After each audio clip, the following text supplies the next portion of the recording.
morning, everybody. This is Mortgage Pros 411. I'm Audrey Boisno with my co-host Kevin Casey, and today we are joined by Mr. Brian Levy. Good morning, Brian. It's good afternoon for me, but good morning, Audrey. God, details. It's almost like you're an attorney. So let's just start off with what's most important here. This is not legal advice for you, people. Do you understand me? He is not going to tell you something that you're going to take to the bank and use as the gospel truth. If you need actual legal advice that you can put in writing and use in your business, call him, hire him, but don't refer back to this as the reason that you did something or didn't do something. Okay. We're clear. Kevin, did you get that? I just do what I'm going to do no matter what anyway. So yeah, no kidding. Good God. Okay. But is that an adequate disclaimer, Brian? Sure. Yeah. All right. Groovy. Legal. What? I think people have heard the drill before, so they understand. I think so too. But you know what? You can never be too sure. And you've always got somebody who's going to be, but you said, and yeah. All right. Well, so, yeah, full disclosures, we're not a CPA, we're not medical doctors either, so or financial advisors. Although I was going to go to law school, that was originally on the docket for me. All right. So, Brian, tell us a little bit about what you do in any given day. You can start with skiing. Yeah, I know you ski. But other than that, last what do you week. do in your business? Yeah, I primarily represent small and medium-sized mortgage bankers in their regulatory compliance, their contracts or vendor relations, origination, sale, servicing, pretty much soup to nuts in mortgage banking. But I probably have more focus on the origination side. And some of the issues associated with that, LL Comp and RESPA, are two big ones that I deal with quite a bit. I also have this whole separate business that has nothing to do with your audience, where I represent buyers and sellers of summer camps. I have a commercial real estate background before I got into mortgage banking, and so that's a topic for another day. Buyers and sellers of summer camps. I would have never even known that was a thing. So, wow. All right. Well, we'll circle back to that at some other time and place. That's interesting. Okay, so let's just dive right in, shall we? Because everyone's favorite subject is let's go with RESPA. Okay, and we have talked about it a few times on here in recent months because of the freedom loss consent order, and we had a guest who just went off the rails on how it was complete bupkis and it was not right, and they had exaggerated things, the CFPB. Then I talked to the CFPB and they were talking very much about the reporting that was being done by the lender, and that it was coming, that the HMDA data. It was HMDA data, thank you. And that it wasn't matching, like it wasn't coming out of the right part of their system. And so it was inconsistent. So what I read in your Mortgage Musings, which everyone can subscribe to, we'll tell you where in a little bit. Tell us a little bit from your perspective about what the deal was with that consent order and where there might have been some issues. Yeah, so I apologize if I have to do a little historical kind of discussion here for your audience, but please do.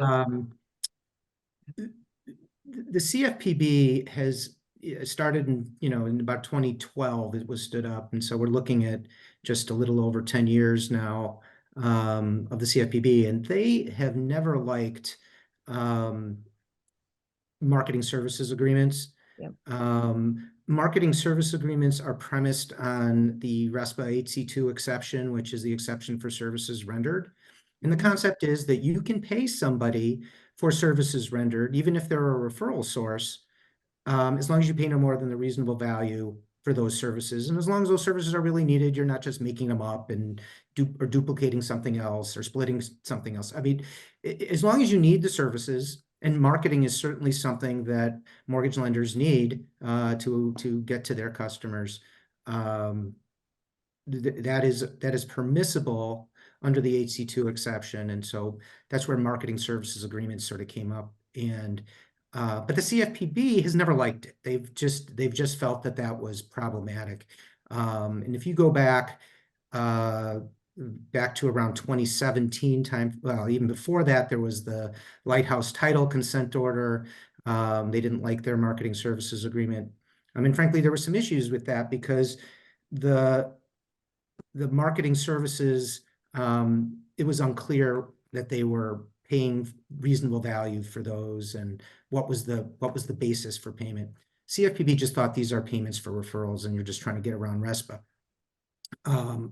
They wrote this compliance memo in 2015, which basically said we never saw an MSA that we liked, and we don't think they're compliant. I mean, that's pretty much, I'm summarizing it.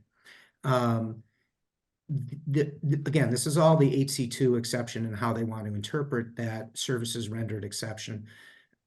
We go forward to the PHH case, which was a case in the DC Circuit, and that said, it was actually written by now Supreme Court Justice Kavanaugh, and it said, look, there is nothing that stops you from paying for services that you need, okay? And that's what 8C2 says. It says, you know, nothing. And Kavanaugh's great quote was, nothing means nothing. That like the fact that they're a referral source doesn't matter as long as you're paying no more than reasonable value for services that you actually need. So in 2020, the CFPB came out with the FAQs, the RESPA FAQs, which I think is a pretty good statement of the law as applies to RESPA. It's good. It's a great place to start. If you want to find, you know, if you have RESPA questions, is the RESPA FAQs that came out in 2020. They also revoked that 2015 memo that I said, where they never saw one that they liked.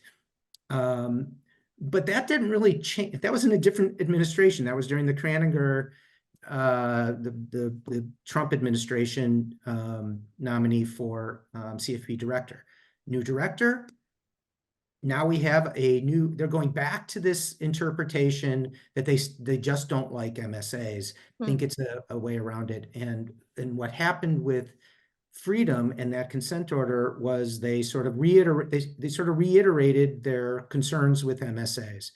But it's still not clear because they didn't really connect the dots as to say why these things were violations of RESPA. I mean, clearly, the FAQs in the PHH case say you can do this compliantly. And so we're sort of left with this sense that they don't like MSAs.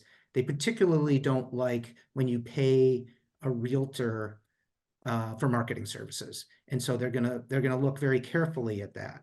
Now, notwithstanding what I say about, you know, whether the CFPB gets it right or gets it wrong, the CFPB is the 800-pound gorilla, and they get to enforce this. And also other regulators take their cues from the CFPB. Yeah, they do. So this is something that you still need to focus on and make sure you have your, you know, T's crossed and I's dotted. I'm sorry for going so long. So no, I remember my quote from the CFPB back in 2000. I guess it was like 2015-ish, and they said that a MSP is like a unicorn. They've heard they exist, but they've never seen one, at least a legal one. Right. Okay, so just to be clear, because when I have historically thought of Freedom, I always think about wholesale because that's all I knew. This pertained to a retail division that they had that they closed down in 2022 and don't have anymore, correct? Yeah, to my knowledge, they've shut down their retail. And so, you know, part of the problem whenever you have a consent order is it's the result of a negotiation between a private party and the government. And they agree to these terms. Well, what was the incentive for Freedom to really fight this and say, well, no, CFPB, your interpretation is wrong. We think you think you should look at PHH. We think you should look at the FAQs. They were getting out of it. They just wanted to be done with it. Move on with their lives. Okay, so one of the things that I felt, you know, we're always thinking about, what does an LO need to know? What does the owner of a broker shop need to know? What can they take into their business from these cases so that they try to protect themselves? So one of the things that I read was the difference between structure to generate referrals versus compensating for marketing services, and how does that look within an MSA anyway? Because it's so, I don't know, it feels like the line is pretty darn thin. So tell us from your perspective, what would be acceptable versus unacceptable, things that we should stay away from, things that are okay. If you could summarize, that would be ever so helpful. Yeah, so again, I have to stay kind of high level because That's fine. You can stay high level. when I get questions, they tend to be very specific Yes. and sort of like the, if you open a door that people will drive all the way through it and keep on Yes. going. So fundamentally, if you want to have a compliant MSA, you need a compliant HC2 relationship. HC2 is the exception again under RESPA for services rendered, goods and facilities provided. So this also applies to desk rentals and other types, even lead purchases. You have to analyze under that HC2 because otherwise, if you're paying a referral source, the assumption is going to be, well, what are you paying them for? Are you paying them for a referral or are you paying for goods, services, or facilities provided? And if you are paying for marketing services, okay, then you want to make sure that you need those marketing services, that you are not overpaying for those marketing services, and that they're real, like you're actually getting something in return for your money. So the way in which you sort of document your compliance is you have some kind of an agreement that reflects that you're buying marketing services, advertising, and you're not doing anything else. There's no obligation to make referrals. You're just paying for advertising. That's sort of one. And then two is you get some kind of verification that what you're paying is no more than the reasonable market value for those services. So there's a company called MLink. They will value these services. There are other ways to value services without looking at the amount or volume of referrals that you expect to generate. That's irrelevant. So for example, in a desk lease or an office lease, which I prefer to call it an office lease, you need to make sure that you're paying no more than what the market rent is for that space. What would an accountant pay to sit in the same place? It doesn't get any mortgage referrals. What would, anybody in business pay to sit in that office? Now maybe there's also other services. You get coffee and you have a receptionist and you have all kinds of things like that. Can I get a clarification on that? So a CPA might benefit from being in an office with a bunch of real estate. Yeah, maybe that's a bad example. You're right. A CPA, but the CPA is going to benefit not with settlement services, right? The CPA does tax accounting, does business accounting. Those aren't settlement services, so the CPA isn't subject to RESPA. Right. Unfortunately, we all are. Or you all are. Right. Lawyers are not. Lawyers have their own problems. Y'all are subject to RESPA. Okay, so what would that look like from their perspective? If you're a real estate office and you're now contracting with a mortgage broker, lender, whatever, are you now going to create marketing flyers, materials? I mean, you have to promote that LO somehow, correct? Because and then I saw something else about how, tracking the leads could be potentially problematic if you're saying, I mean, and again, where's the line between, okay, I want to know I have an ROI on my investment, rate of return, Kevin. He hates it when I use acronyms and don't explain them. So where's the difference between, okay, I got this many referrals for my money that I spent on the MSA, and is it worth it versus there, you know what I mean? Like you can't have a referral, but how else are you going to figure out whether it's worth it? How do you reconcile all that legally? Yeah. So first of all, whenever you buy advertising, you should analyze your return on investment, right? Like if you're going to advertise in a newspaper, right, you want to make sure that that's worth your spend. And so but that has nothing to do with compliance with RESPA. So like I've seen it where some lenders will have their compliance people track the number of referrals that they're generating. Well, that's a terrible idea. You know, your finance area, your, you know, whatever, though, keep that, your marketing team, keep that analysis separate from your compliance. On the compliance front, you want to identify what marketing services are being provided. Are they putting you on the website? Are they sending you, giving you email addresses to market to different consumers? You know, there's a whole variety of things that you can do, or that a realtor could provide, or even a builder, or even another financial institution could provide marketing services, advertising services. Essentially, that realtor, that builder, whoever, that referral source, they are acting as a billboard for you. They're acting as, but you can't pay more for that billboard than anybody else would. And the cost of the billboard doesn't change based on, you know, how many referrals you get. Right. Right. That was one of the things that jumped out to me, was your payment for that MSA cannot be at all varying. It's got to be consistent, no matter whether you had 1 referral, 3 referrals, 27 referrals. You can't vary how much you're paying. Again, I think I love the billboard example, because or you can think of a newspaper in the same way.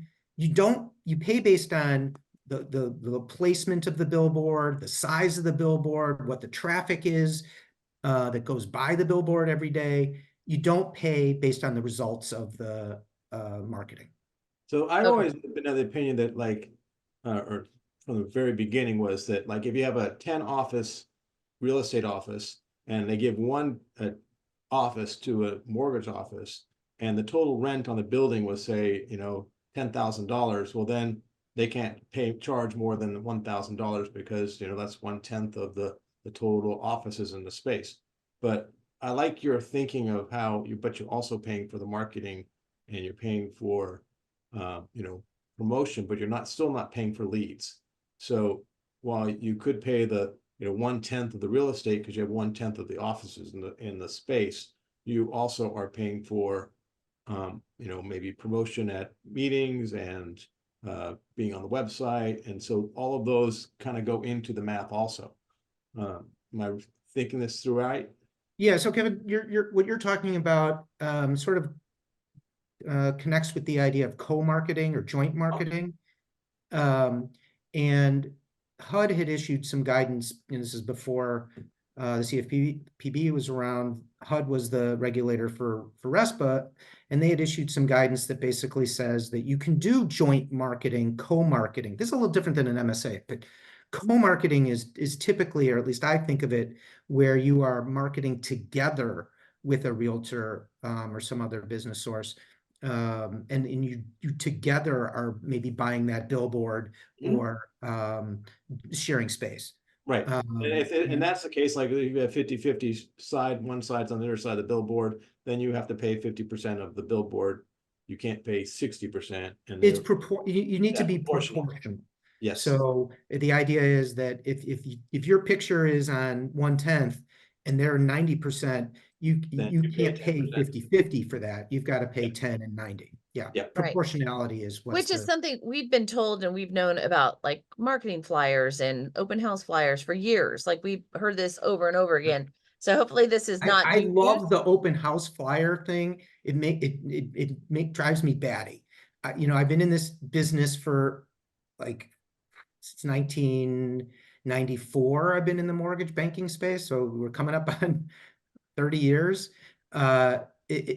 Open house flyers. There are some regulators who, for whatever reason, get their panties in a bunch over open house flyers and think, oh my God, this is a RESPA violation.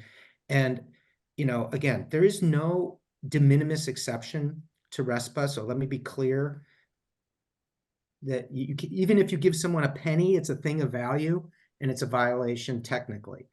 But in my mind, this is co-marketing when you're talking about a open house flyer. The lender is paying for some software that generates a open house flyer and is probably dropping off some donuts. And then the realtor is printing this out using their paper and toner and a copy machine, and then putting these out at the open house. Now there's a sharing of cost. I am just not really sure, how to divide that. And do we need to have, an army of analysts and rocket scientists with calculators to figure out who's putting what amount of expense into that on every deal? But I would tell you, I would think the realtors probably have more expense in there, and lenders are getting in trouble for giving a thing of value. It should be going the other way. But regardless, it is an issue for some regulators, and even the CFPB mentioned it in the freedom consent order. But in my mind, it's just a who cares, and I don't know why anybody is getting. And it's obvious it varies state to state. Yeah.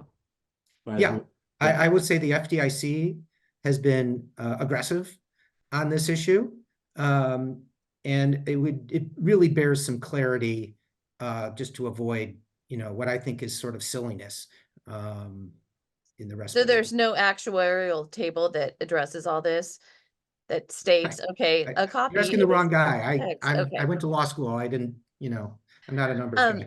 All right. So although Brian appears to be very well behaved and serious, if you read his mortgage musings, he is very sarcastic and often snarky. So back to the thing of value, which I thought was great. He had an example in here, he had an example where basically if you are given tickets to a team that you don't like and you go to the game anyway, it's not really a thing of value because you don't like the team. So, Brian, I thought that was brilliant, right? Well, okay, so that I had to hat tip that joke to, if you remember Phil Schulman. Phil was a terrific attorney who recently retired, and that was his joke. Years ago, he used to say, well, but if you give tickets to the Washington Wizards, and back then it was the Bullets, does that count as a thing of value? And he'd say no, and so that was the joke. But my joke was that Freedom had been giving out tickets to a Pitbull concert, and I was questioning whether Pitbull was a thing of value. Right. So that was just, my taste in music, Yes. I don't mean to offend any Pitbull fans out there. Listen, if you're a Pitbull fan and you're offended right now, you need to get a life, because we don't, stake our claim in the middle of music. Well, except for me and maybe country music, but that's a whole nother conversation. But one of the things I do have a lot of footnotes in my You do? in my musings, and I'm pretty sure I gave a hat tip to Phil Schulman on that Well, Brian, maybe I didn't highlight that part. How about that? So I'm sure you did, because you're. If I didn't, I should have. What? If I didn't, I should have, because I think sure you did. Okay, so let's talk about a lender giving something to some, to a broker, an LO, because I literally was at lunch one time with a lender who I could name, but I guess I won't because I'm so well behaved. And they're like, well, I can't pay for lunch because that's a RESPA violation. I'm like, really? Between a lender and a broker? And so back to the, freedom and a concert, no matter whether you like it or not. I mean, is there any issue there at all? Yeah. So, again, you can pay for marketing and advertising expense that you need. Now, you tell me where'd you go to lunch, by the way? I don't, it was so unremarkable that I couldn't even. Was it Red Lobster, or was it, like, I don't even know where there is a Red Lobster. No, it was, I don't even know where we were somewhere. It was a Mastro Steakhouse. So, yeah. I mean, and that's sort of, and it was not Ruth Chris. It was nothing fantastic. Okay. So that, I mean, it's sort of relevant is what is reasonable marketing expense, and when does it become you're actually providing a thing of value? And my favorite story is you could take the same lunch and describe it two different ways. One is a RESPA violation and one is totally fine. If, for example, somebody asks you why you took that realtor to lunch, and your answer is, well, I wanted to thank them for all the referrals that they gave me, and to encourage them to give me more referrals. Good God. That's you admitting to a RESPA violation. Yep. But if you say, well, no, I took them to lunch because I wanted to talk about the products and services that my company offers. I wanted to talk about how we can enhance communication for our customers and how we can work together to provide a better customer experience. Terrific. Great answer. Nothing wrong with that. I And mean, it's the same lunch, right? It's the exact same lunch that you had. It's just how you describe it. And I always talk about it in terms of what is the narrative. And salespeople, who I managed salespeople for 5 years when I was in-house for 15. And I learned a tremendous amount. But one thing I would tell you is salespeople are good at telling a narrative. And when you tell a narrative about your interactions with your referral sources, you need to be telling a compliant narrative. And you need your referral sources to also understand, because realtors and builders, they understand narrative too. They're salespeople too, and they understand that. They need to understand their compliant narrative, which again is paying for services, paying for advertising, not paying to get around RESPA. That's a terrible mess. That's a terrible narrative. Well, again, whoever went to lunch with a lender and had them go, you need to send me all your business. I mean, no one ever said that to me. Maybe that happens, but you're always talking about what do they have? What are their options? Da, da, da. I went to lunch yesterday with a realtor. We literally talked the entire time about Oscar-nominated movies. And then we started talking to the man at the table next to us. Kevin will find that a big shock that I would do something like that. And he does security for the Warriors. And we got into this whole, it started with me giving him crap because he was about to get up and walk away from the $5,000 item that was in the Apple bag next to, next to me. He was going to go to the restroom and leave it. And I looked at him, I'm like, are you crazy? I said, okay, I'm going to watch that. If you put it over there, I'll guard it with my life. Can't walk away from those anyway. So then it turns out he does security for, the Warriors, which I thought was great. Anyway, but we should have taken you if you gotten Steph Curry's phone number. We never once talked about you should give me loans. You should give me referrals. Never. It just never came up. We just talked because we're friends, right? So make sure you have your story straight, people. Okay. And or make sure you hire an attorney prior to answer any questions from any regulator, period. Yes, exactly. Exactly. So if you have questions, don't just ignore them. Make sure that you are addressing them with an actual trained professional and not, deciding, oh, I like that answer. I'll take that one. Thank you very much.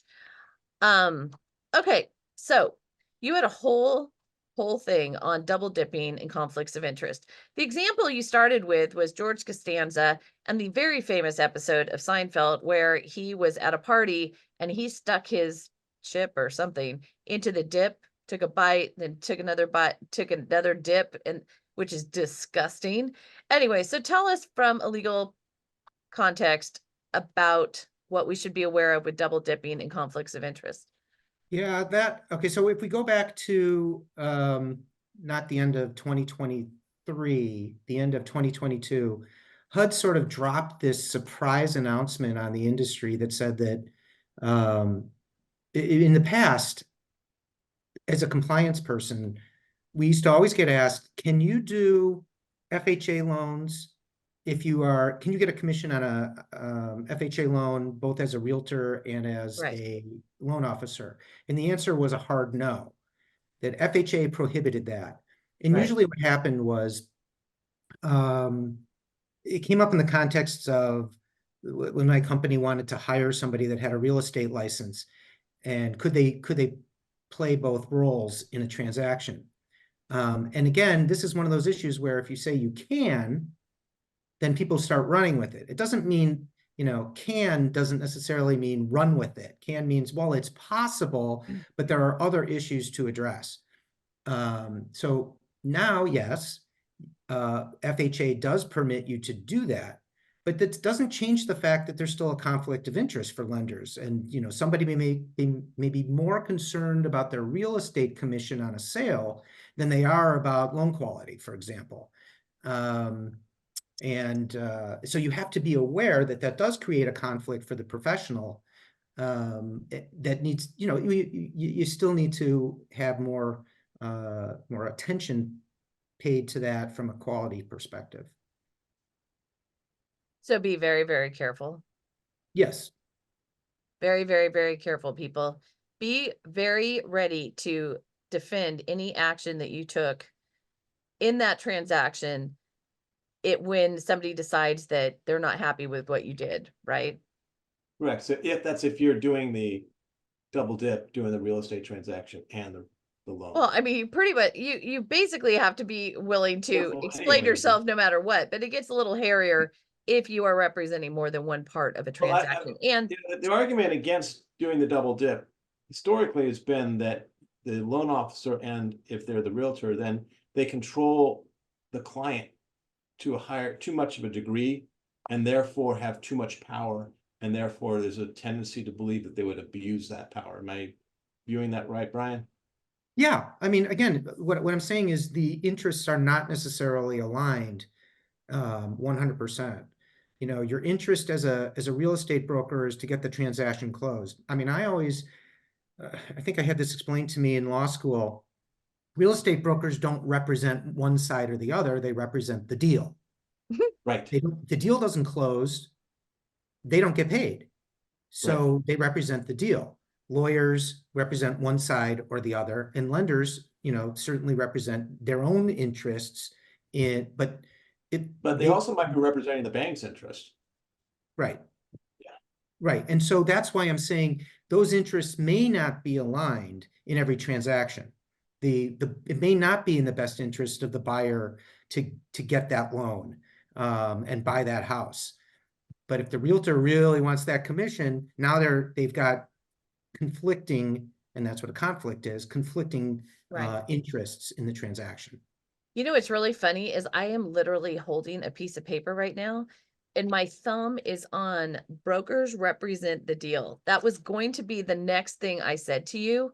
And you had written that in relation. It's so funny. Like, it's almost like I'm in your head, you're in my head, Brian. Yeah. Terrified, Why right? would you, you know, yeah, I feel bad for you. I'm sorry. Oh my gosh. Okay. So, Brian. So it's interesting because this was in the context of the NAR lawsuit, which we have spoken about ad nauseum on here. I mean, we have just, we've talked about it from 50 different directions, but I thought that point that you were making was that brokers don't actually represent their clients, they represent the deal. And to that point, many times I'm like, you know what? I actually give a crap about the clients. And, if the deal's wrong, I tell them, don't buy, don't do that with, Yeah, I mean, and I think look, I think that's an overstatement. And I think I said it was an overstatement in the. Listen, I'm not reading your footnotes. You're going to have to figure that out. People will have to figure that out for themselves. Right. The incentives, the financial incentives for a broker are to close the deal. Yeah.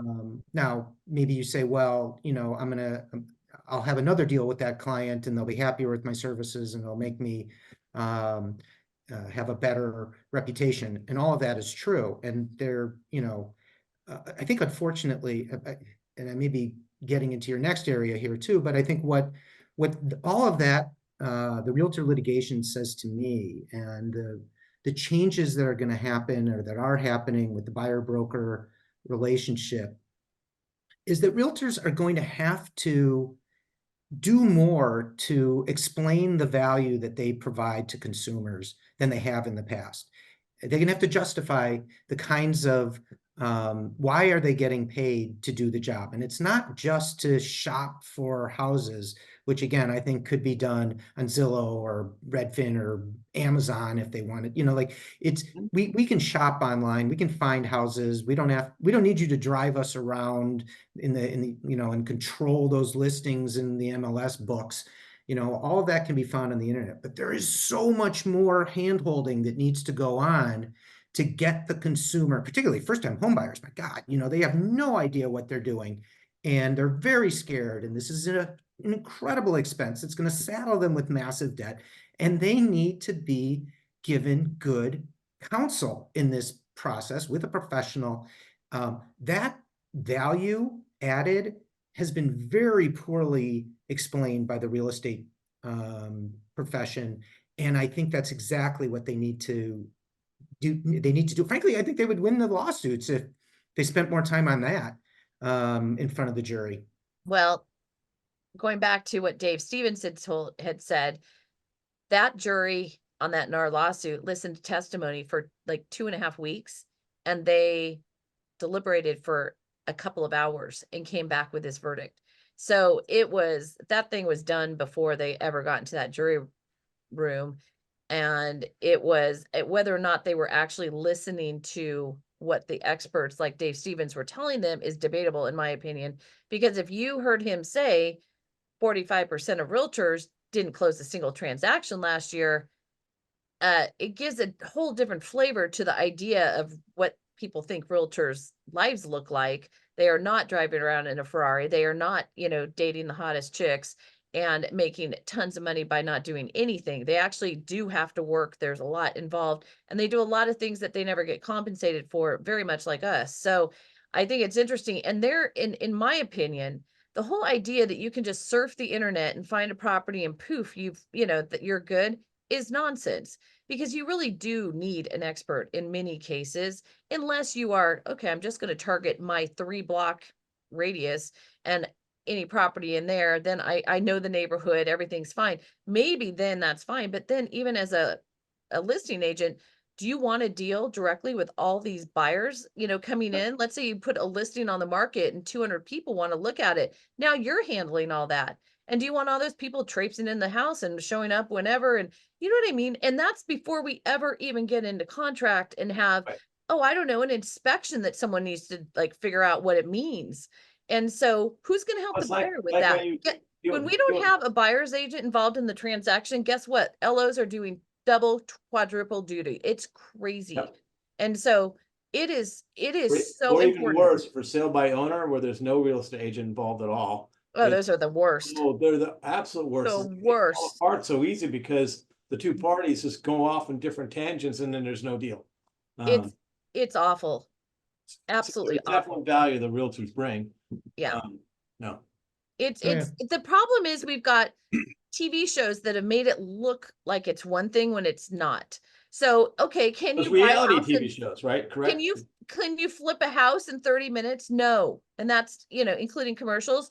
No. Well, you also can't just go snap your fingers and find a perfect property. So it's so much more complicated than, somebody who isn't in the weeds on this understands. And so it's frustrating for some of us, because realtors do have a value, and have any of us really conveyed our value? I mean, why should someone do a loan with me when they could just push a button in the middle of the night and poof, all of a sudden a pile of money falls out of the sky for them? That's not how it happens. You know what I mean? It's how it was portrayed that it happens.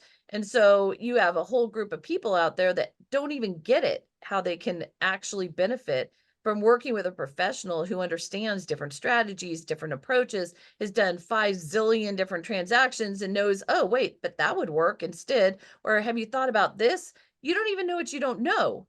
Okay, I'm going to shut up now, because I just realized that I am on a rant, but this just drives me crazy, because I'm like, there's this oversimplification, and it's exacerbated by the fact that you've got some ding-a-ling who gets into the business in 2020, gets licensed in 5 states, takes all the low-hanging fruit, does the same exact loan for every single person they see because that's all they know, makes a ton of money, and guess what? 2024 January, not licensed anywhere. You know why? Because they were not a professional. That's why. Okay, I'm done. Kevin, say something. Geez Louise. While we have Brian, I want to throw a story that was shared with me a while back. It was about a insurance agent came into a loan officer who was a good buddy of his and said, hey, I have tickets for the Giants game tonight. I'm using baseball terms. And it wasn't a Giants game. It was somewhere in the Midwest. Whatever. It doesn't matter. The Giants are the only team. To say with a Giants-Dodger game, that fits our audience really well. Yeah. And so he goes, hey, I can't make it to the game tonight. You might want to, be able to make it. Here's the tickets. And then the loan officer gets the note that he's got these tickets. He looks down the tickets. I can't make it to this game either. So he reaches out to people he knows, says, hey, who can make this a great game? I have tickets. And sure enough, a real estate friend of his says, hey, I'd love to take my daughter to that game. So that they go to the game. They get down. The seats are perfect seats, 4 rows back from home plate, Dodger Giant game, biggest game of the season. and the real estate agent with her daughter takes out her phone, takes a snapshot, says, "Thank you, Brian, for the tickets to tonight's game." And she was posted up on Facebook. Well, another lender sees this post that Brian has given this realtor that he's going after tickets, and he's like, wait, so he puts in a complaint with the DRE or the DFPI, whoever he's licensed with. Well, the story was that all parties lost their licenses, or at least had them suspended. Isn't that The crazy? did, the realtors did, and did the insurance agent. And that they were all suspended. And when I was following up with the person who told me the story, and she was one of the attorneys for it, they it had gone over 9 months of their licenses being suspended over this issue. And just, how realistic is that, and how careful does someone have to be to that degree? Is it, because, I think everyone in it's done is like, hey, you give your tickets to friends. I've heard stories about a guy that had a friend that he was paying for her ticket because him and his wife were best friends, but they all happened to be real estate agents. He happened to be the attorney. And then they had a little falling out, and then they all lost their licenses just because he was buying the tickets. Does that happen in the real world, or is it the one? You were just talking about the real world. I know it is the real world, but is it one-offs that these are happening, or? So let's be clear, RESPA is serious business. Yeah. It actually has criminal penalties. Mm-hmm. Like you could go to jail for RESPA. Yeah. I don't know anybody that's gone to jail for RESPA, but it's a serious law.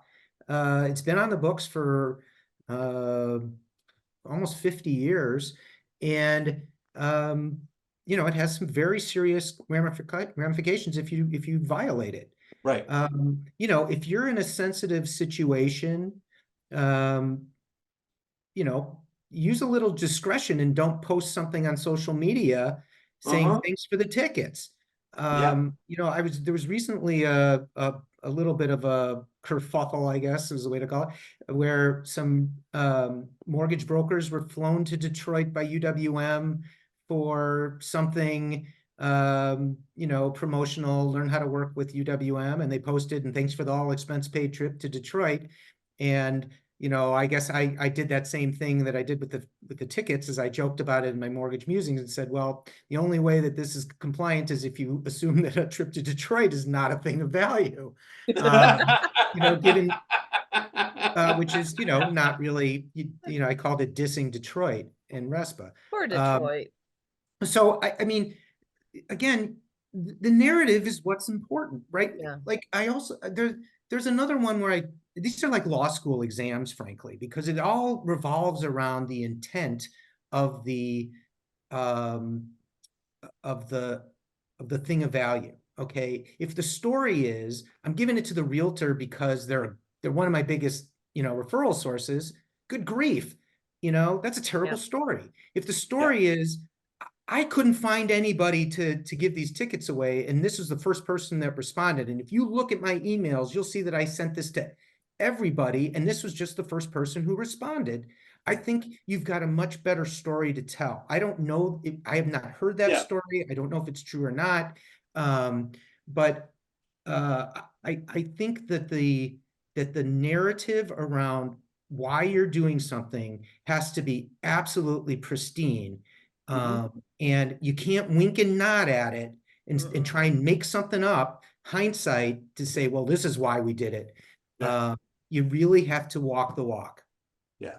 I grew up going to the law office where my Nana worked with her, and I will never, like one of the most vivid memories I have is her saying, Audrey, don't ever put anything in writing that you don't want to have to explain later.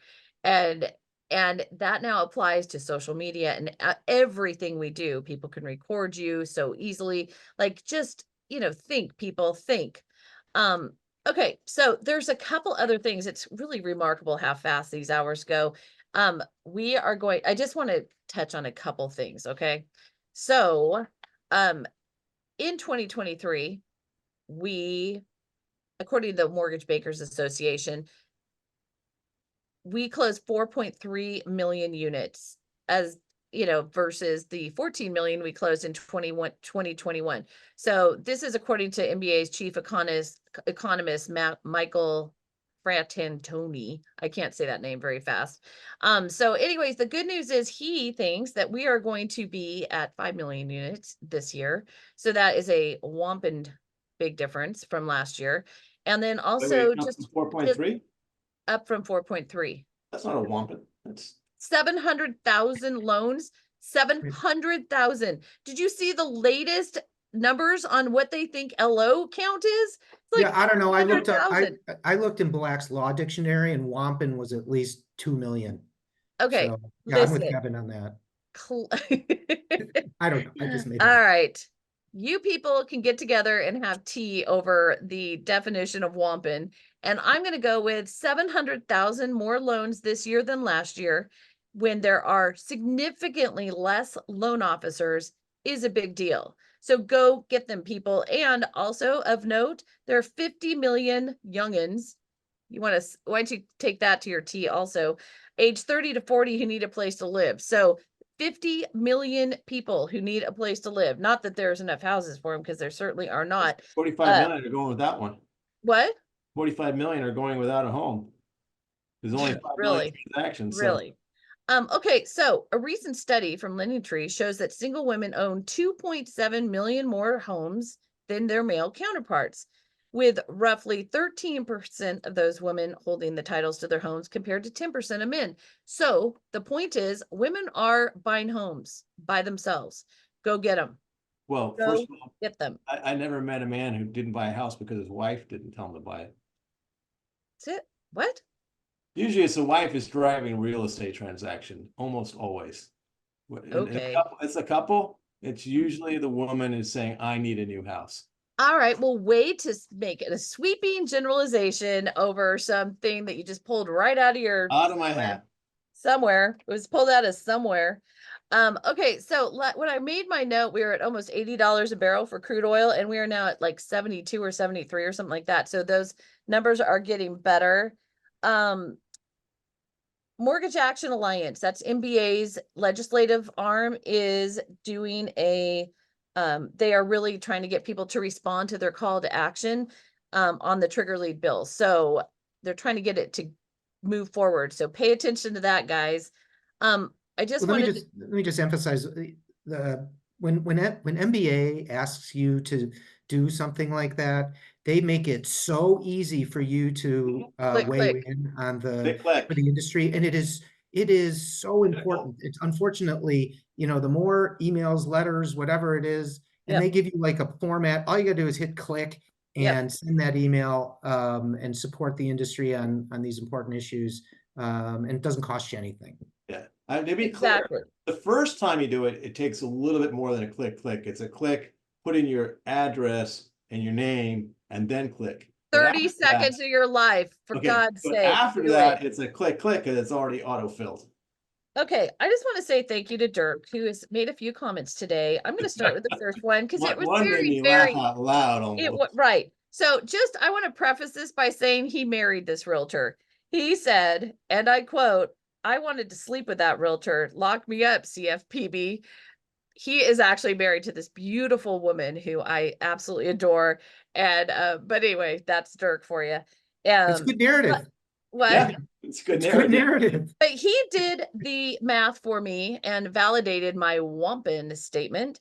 And that was, he said that's 116% increase with a lot fewer competitors, Audrey. Beats a sharp stick in the eye. So both of you can something. And also, by the way, the lack of loan officers is not just ones who've let their license expires. It's the ones who are on vacation all the time now that I've been talking to lately. It's like they have just checked out.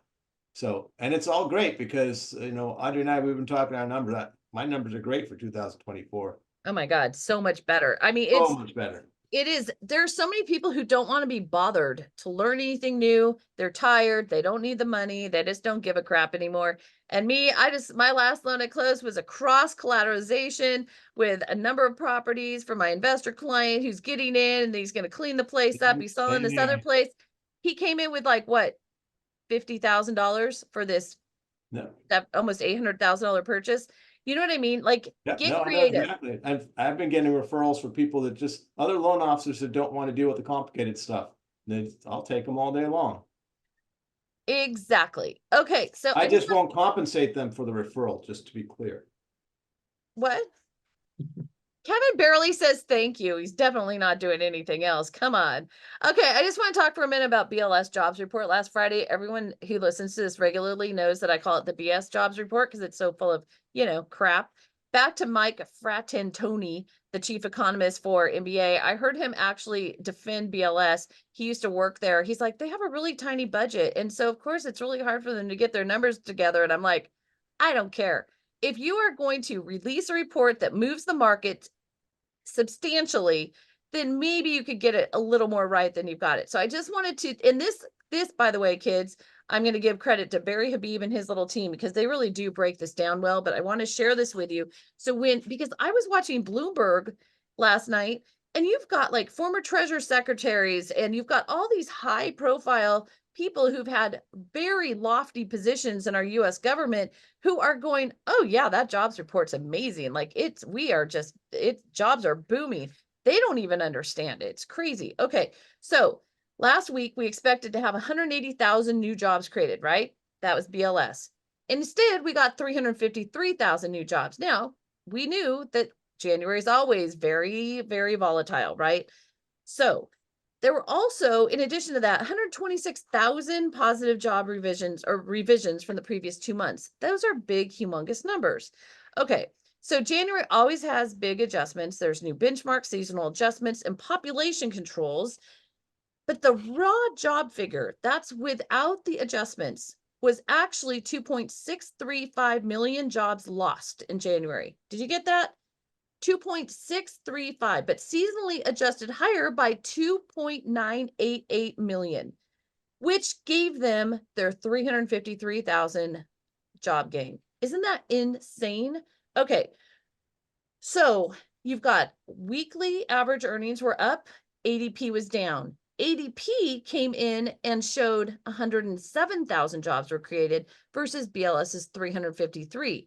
Now, ADP tracks 10 million actual people.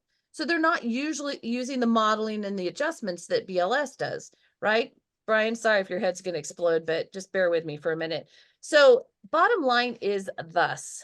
People are being paid slightly more an hour. They're working less, 30 minutes less a week on average, which also equates to 2.07 million job losses.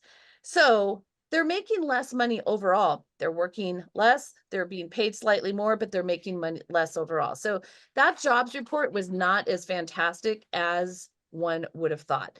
The Fed meeting, let's just briefly blow through this too. So they, as we expected, rates stayed unchanged. And, but they did state that they think that they are done hiking. Yay. All right, we'll take that. Yeah, they're done hiking. They're looking at lowering now. Okay, but they pulled back a little bit from December. So they like what they've seen the last 6 months, but they want to see more.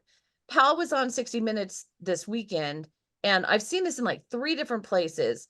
So he's saying no early interest rate cut in March 1st, possibly in the middle of the year. They need more confidence that inflation is heading sustainably to the 2% target. And then yesterday you had Austin Goolsbee on Bloomberg. He's the Chicago Fed president, who, by the way, in my opinion, not a great speaker.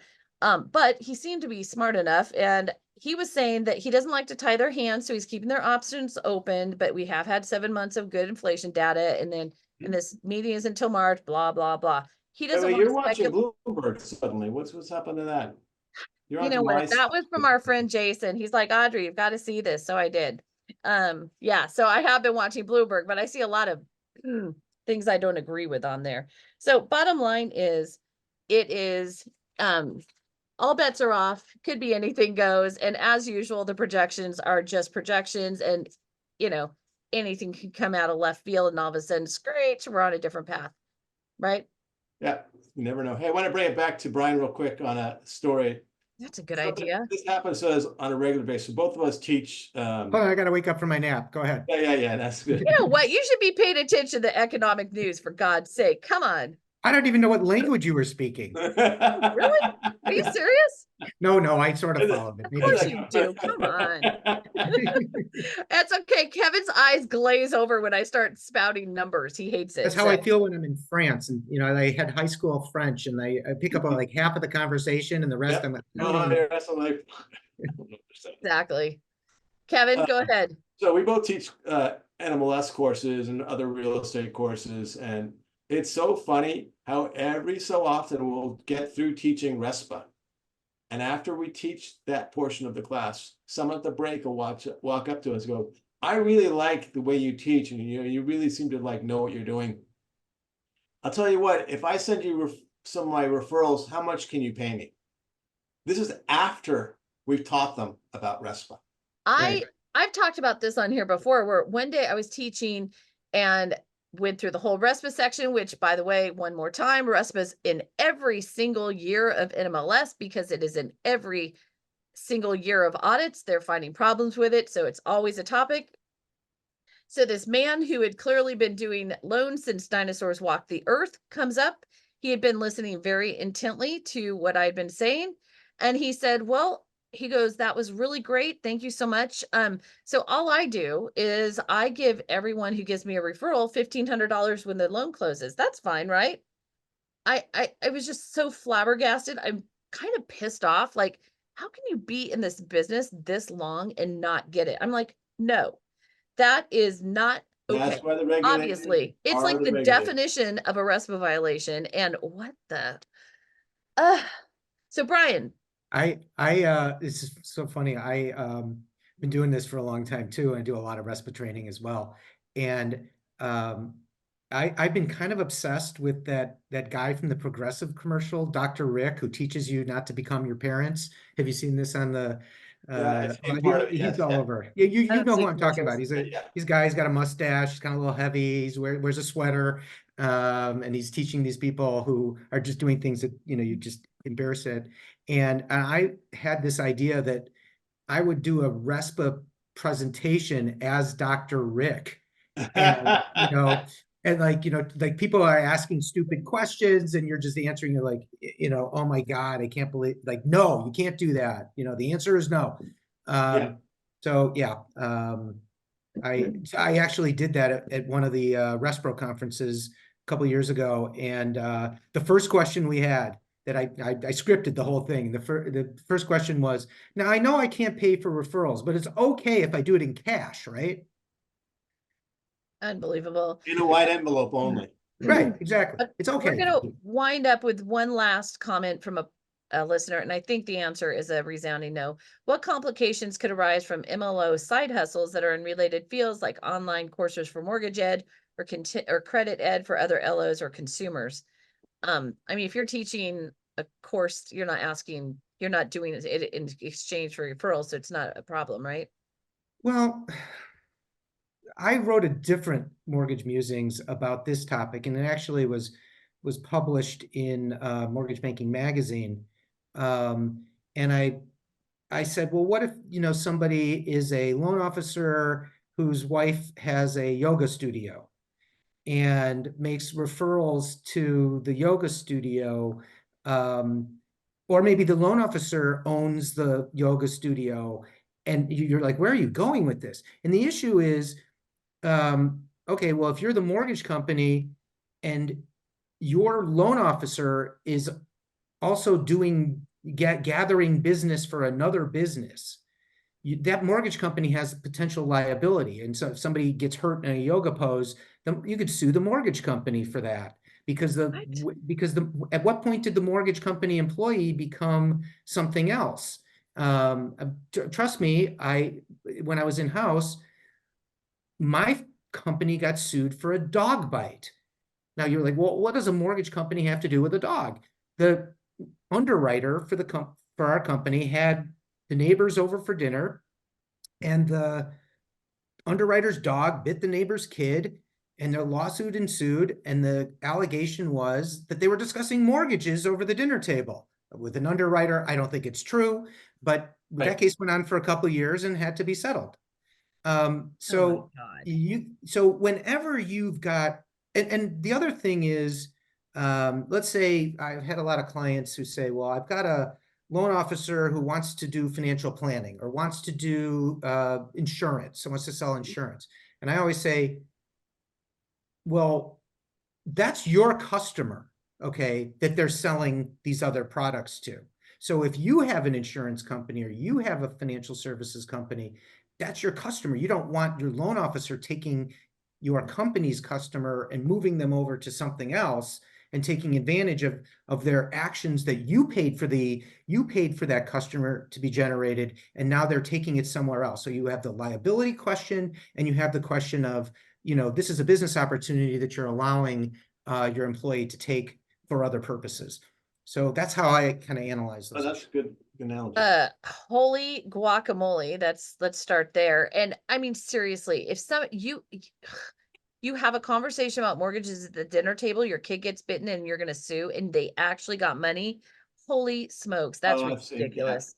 That should not even be. Anybody can sue anybody for anything in this country. That's a whole different thing, which is, what the hell is wrong with us? Okay, so on that bright note, we are going to wind this up. Brian, tell us how we would sign up for Mortgage Musings. Jill said she already did, but tell the rest of them. Yeah, you just go to www.mortgagemusings.com and you sign yourself up. There, it's the website. You can also browse all my prior musings, the ones that we discussed today. Do you guys do like show notes or something? I can give you the links to that if you put it on YouTube. So if you give us the link, then we can put it in, we can embed it in the YouTube channel. Okay, we can do that post. And by the way, we have one last comment that says, I saw an ad recently where a guy was giving $500 for DSCR referrals, but I believe it was to consumers, not other real estate professionals. I thought that was a violation, but was told otherwise, that as long as it was an individual, not in the industry, and it was disclosed, it was okay. I still feel like it's a violation. What do you think? Okay. Let me be clear. RESPA applies to everyone. You cannot give a thing of value in return for referrals to anyone. That means your barista, that means your massage therapist, that means whoever does your hair. It doesn't matter. Your neighbor, your past consumer, none of these people can be paid for referrals. Nobody. So remember back in the day when people had money and they would give everyone who, they would like hand out Starbucks gift cards like they were, water. So if you're doing that in exchange for referral, even if it's $5, you just committed a RESPA violation. Yeah.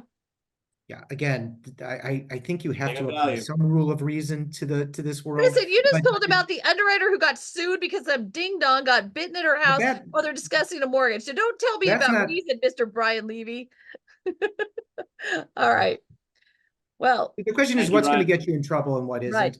Right. And there's no way a dog bite's going to get you in trouble no matter what. You can't, can't avoid that. Good Lord. All right. Well, thank you so much. This was great. I mean, I have things I didn't even get to with you. So this went quickly. We really appreciate your being here today, and we'll look forward to seeing you again. Yeah, my pleasure. Thanks, Brian. Have a good week, everyone. We'll see you next Tuesday. Bye, everyone.